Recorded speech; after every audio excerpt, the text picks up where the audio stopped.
Another form of interface in AutoCAD is the palette. We've seen a couple of palettes so far and we've mentioned them, but we haven't gone into a lot of detail as to what they are. Many managers and tools are in the form of a palette. The command line is a palette. These palettes have tools, commands, or information in them that allow you to manipulate your objects or add to your drawing. One palette that I always use is the Property Manager palette. To open it, press the Control key and the number 1 key at the same time. This will open up your Properties palette. It may or may not show up exactly on your screen like I have because I've used it before and I'm always using it. In my typical workflow, I will have the Properties palette open all the time. I almost never close it unless I happen to need more screen space for some reason. But that's up to you. You can do what you want. It's easy to turn off and on. Just press Control and 1 at the same time. Turn it off or to turn it on. So it's very simple to get to. Very easy to access. This palette will show you the properties of any object or objects that you've selected. It also allows you to change the properties of the selected object. So let's pick something.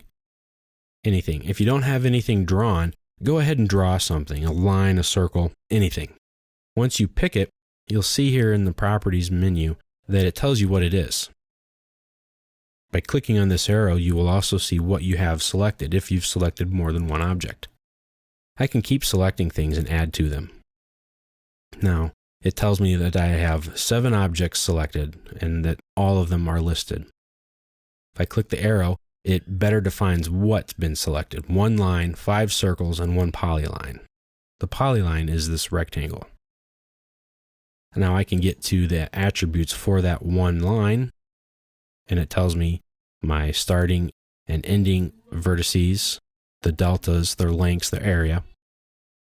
Now I can unselect these objects by pressing the Escape key, and now nothing is selected. Now the Properties palette tells you your current settings in the drawing. This Properties palette, which we'll go more in depth on later on, has a lot of functionality to it. But all palettes have several things in common. I can dock them or not dock them. I can move them around anywhere I want on my screen. I can close them, open them back up again. I can hide them, and by hovering over them or moving back over, they pop up. And when I start to work somewhere else, they go away, but they're still here. So they don't take up a lot of room, but I can still get to them. I can change their sizes all that I want.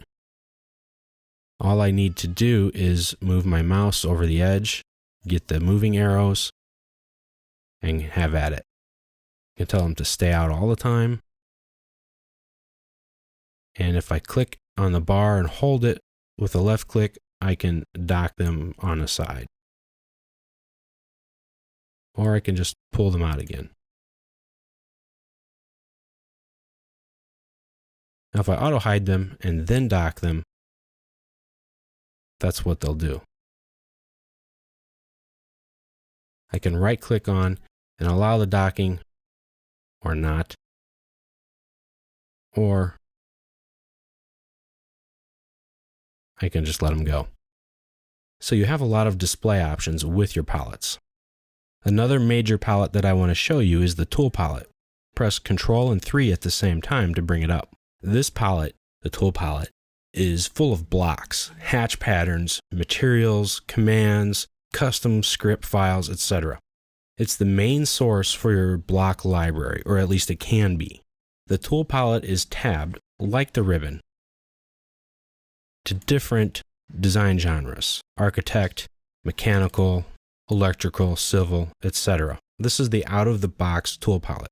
But the Tool palette is extremely easy to customize.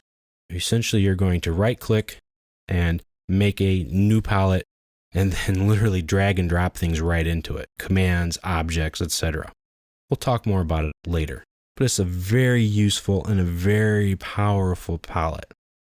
To use it, just find the object that you want to insert, click it, and then click the point where you want it to go. And you just inserted that object.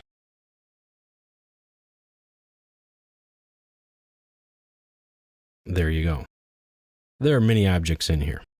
The mechanical has imperial and metric samples of different shoulder screws, etc., nuts, bolts, things like that. The architectural has different doors and windows, and even plants and some vehicles. There are so many different tabs in the tool palette that you can't see them all. You can see right here in the bottom that there are a little bit showing. Right-click on it, and here are all the possible tabs that you can pick from. As you can see, some of these even have commands in them, like the line, construction, polyline, etc. So you can put blocks, you can put hatch patterns, you can put commands into the tool palette. It's easily customized and very powerful. Another useful palette is the Quick Calc palette. That's a calculator. So you can essentially have a calculator with you inside AutoCAD wherever you go. Just press Control and 8 at the same time. And here it is. It works like any other palette. You can move it around, you can auto hide it, you can collapse it, you can stretch it out, and it has different formats. Your regular number pad, scientific calculator, units conversion, etc. You can show some of the detail or hide some of it if it's too big or too small. We'll take a look at this a lot closer. I just wanted to give you an example of some of the palettes that you can use inside AutoCAD to help you do your job. There are some other palettes available, but their complexity goes way beyond the scope of this video, and we are going to look at some of them more closely later on. But suffice it to say, the palette is another format of a window that you can interact with inside AutoCAD. They can be rearranged in your drawing area, they can be docked or locked into position, or they can just float around and you can move them as you need to. They can hide themselves or they can stay open. You can right click, and remember, pick up on the right clicking here. You can right click on things, get more options to them. You can make the palettes as bars or just whichever you need. If I right click here, I can get a lot more different settings. I can hide them even more or make them completely solid. So when in doubt, right click and use a palette. Use a shortcut window, use more functionality into your command, etc.